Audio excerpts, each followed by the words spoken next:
Ikaunom nga semana sa pagkabanhaw. Pagbasikan sa santos nga ebanghelyo, sumala ni San Juan. Mingon si Jesus sa iyang mga tinun-an. Moanhi ang malalaban, ang espiritu sa kamatuoran, nga gikan sa Amahan. Padala ko siya gikan sa Amahan, ug magsaksi siya, mahitungod kanako.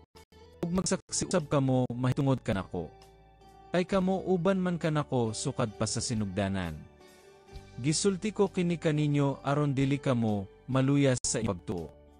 Hinginlan kamo nilagi ang ilang mga sinagoga.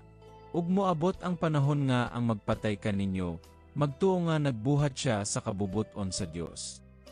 Kini ilang buhaton kaninyo, kay wa man si makaila sa Amahan ni makaila kanako.